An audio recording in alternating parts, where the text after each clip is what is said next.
I have no diamonds. Literally, 1.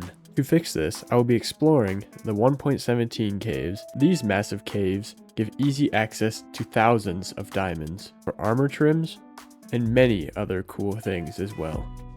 Along with all the diamonds that I find, there are also plenty of dungeons found deep underground. I also ran into a trial chambers. I will save that for later. When flying overhead, some of the promising looking openings in the ground just lead to nothing.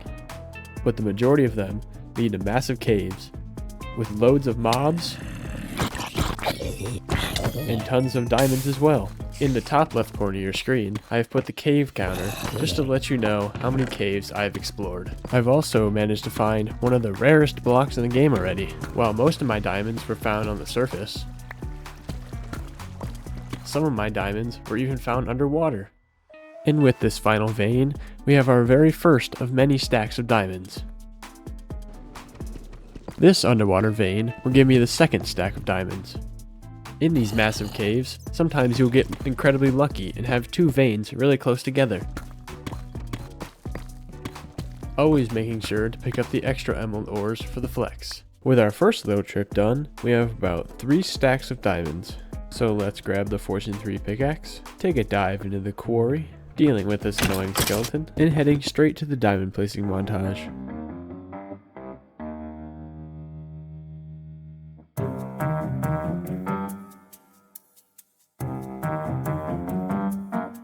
And with them all placed down, we can grab our fortune pick and mine them all up.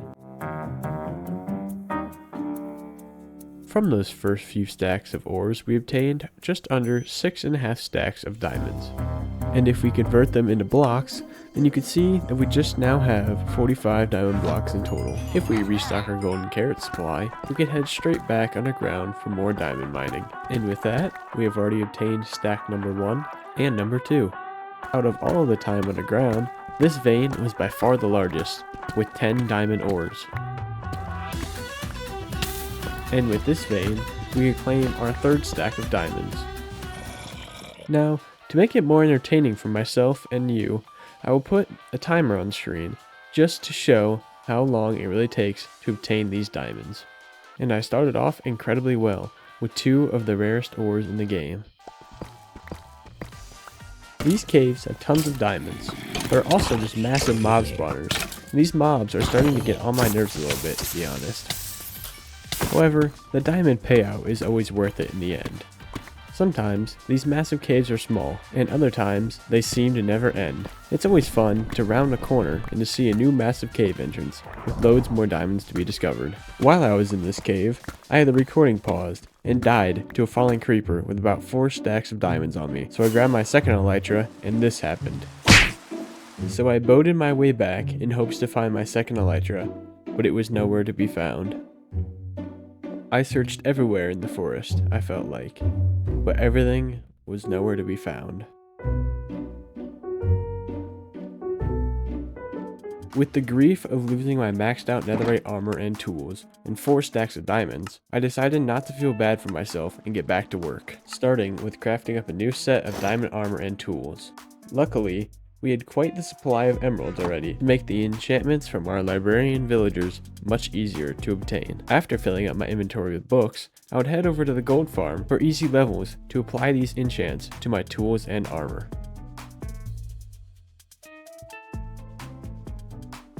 And after repeating this process multiple times, I now have all of my tools and armor maxed out with the enchants that I want.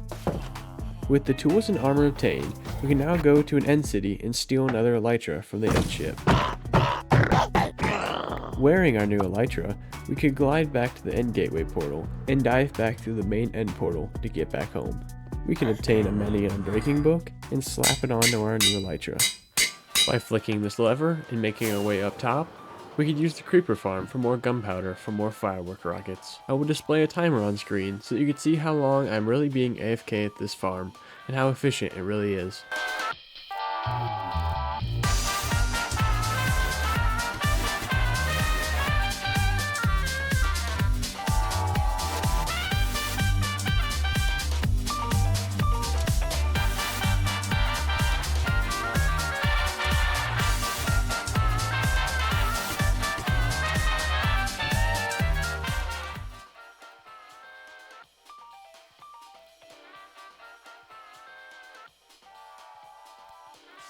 Making my way to the chest below, you can see that I have collected a total of 1,102 gunpowder, just in about 40 minutes. Like I said before, these caves have thousands of diamonds to be found, and tons of dungeons that have a chance to spawn notch apples, but I also have to waste tons of time dealing with things like this.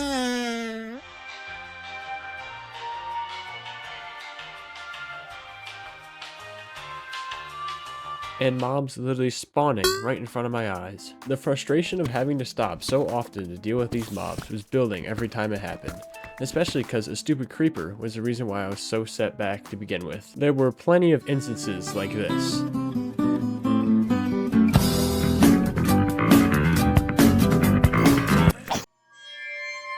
Thanks to quick reaction time, I was able to dodge this threat of a falling creeper.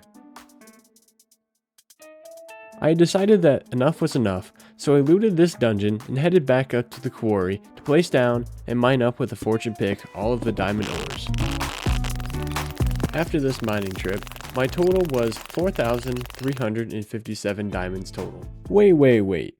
Pause for a second. You must be crazy if you think that I'm gonna deal with these stupid mobs distracting me in the caves. But there's a way around this. A way to make your normal Minecraft survival world go from this to this with just the flick of a switch. I need to build something called a mob switch. This contraption, designed by Logical Geek Boy, is very simple for beginners to understand. We will just need to collect a few basic materials, including some dirt, stained glass, and redstone. With this chest crafted, we now have all the required materials for this contraption. We can now pick up the shulker box and head to the previously picked out village. These horses were very curious to see what I was doing in their home.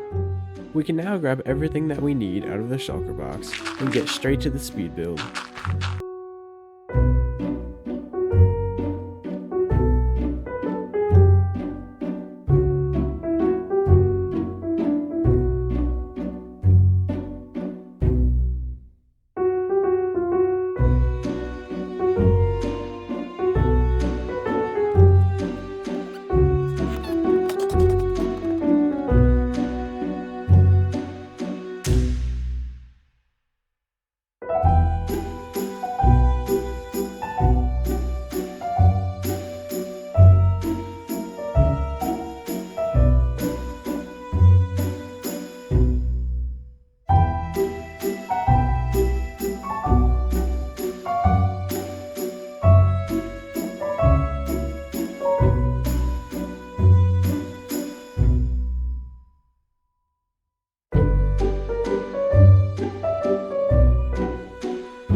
With these final couple of water sources placed, we can now call the build complete.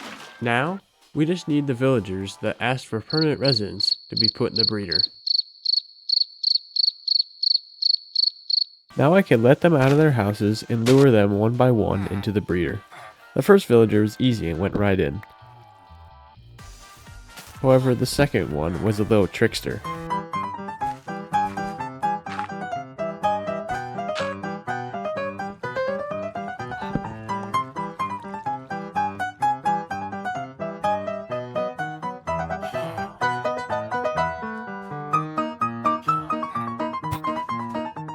Finally, I lured him up and just punched him in with my fist. We can now go back to the village base and gather the materials needed for a chunk loader. This will ensure that the mob switch is always rendered. With a few simple materials collected, we can grab some carrots just to jumpstart the breeder and head back to the mob switch. We could also bone meal the carrots in the breeder to help the villagers to breed. This should be plenty of carrots to make the villagers happy. While we wait for the villagers to breed, we could quickly build up a chunk loader nearby.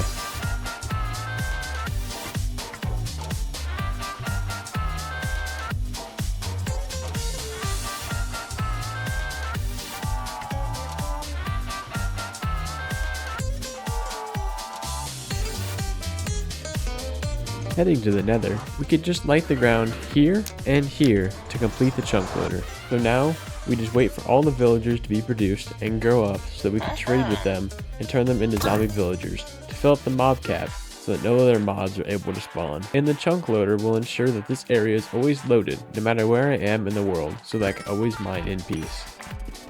We can now remove part of the zombie chamber in the preparation for getting a zombie into this area that will help convert some of our first villagers into zombie villagers.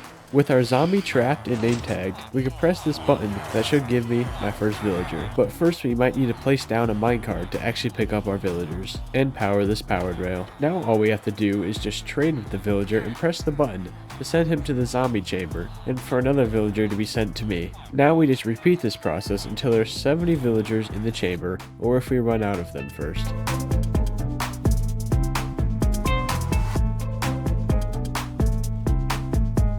This chest tells us how many villagers we have sent to the chamber, and this dropper tells us how many we have left. With the chamber full of zombies, we can thank our villagers for having the fields with no mobs.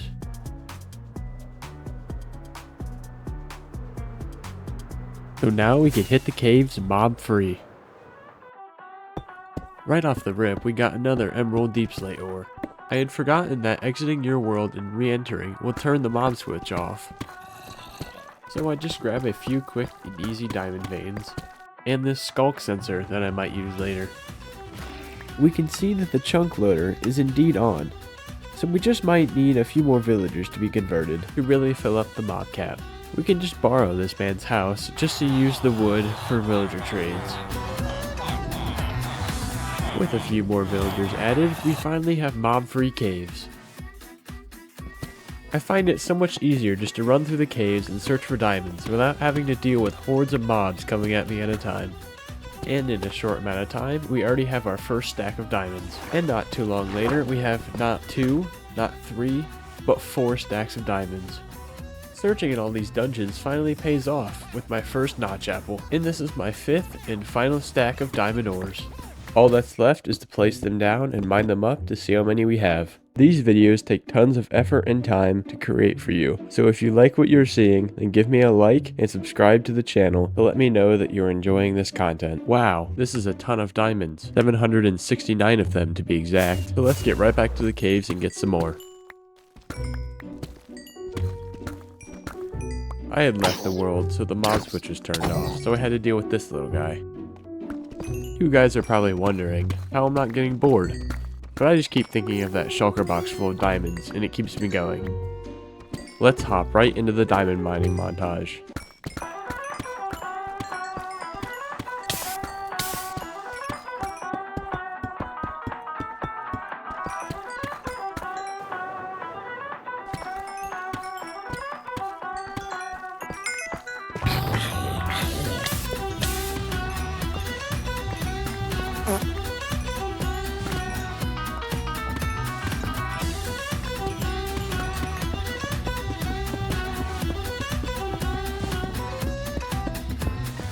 With this final spider dungeon looted, I headed back to base. One of the things that I can and will do with all these diamonds is to make a diamond beacon. A diamond beacon needs 1,476 diamonds in total, and of course the beacon on top. But I don't want to just put this masterpiece on the ground, so I will build a pedestal made up of mostly quartz to make the beacon look its very best. We need about 23 stacks of quartz. So luckily, it is very easy to find and obtain lots of using a fortune pickaxe. Just a few minutes later, we had the needed quartz and we could craft up the blocks necessary. With all of the blocks collected, we could grab the shulker box and head to the build site. Let's just jump straight into the speed build.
With the pedestal now created, we now just need to place the diamond blocks on top of it. This was by far the most satisfying part of the entire video.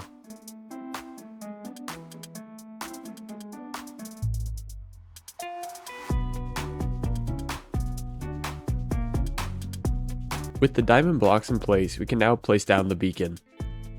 And by using a diamond, we could give myself the speed 2 effect. I must have missed a block because I do not have access to the speed 2 effect.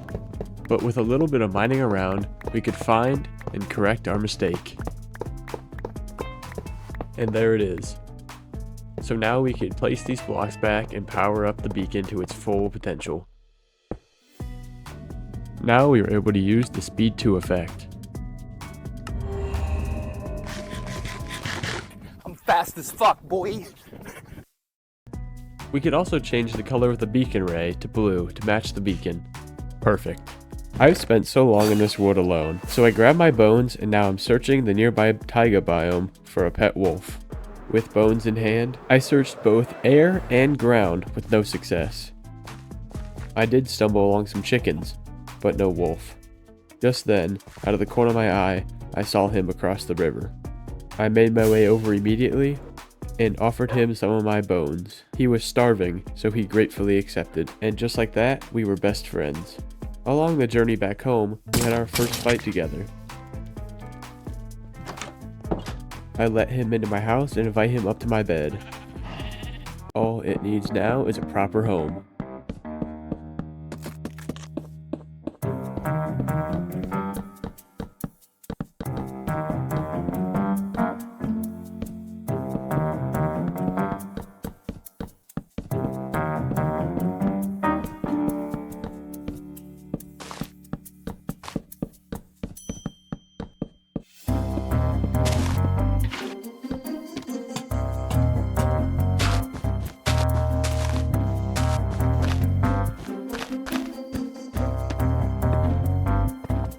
With this bone in place, the doghouse is now complete. You could start by bringing him over to it and sitting him on his new bed. I posted a video recently asking what I should name my friend here, and there were many great names, but this one was by far the most popular of them all.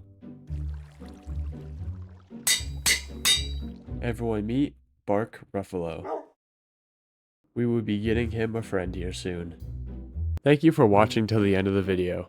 If you enjoyed, make sure to leave a like on the video and a comment down below of what you want me to name the next dog. Also, make sure to be subscribed with notifications on so that you never miss another video. Thank you and have a great rest of your day.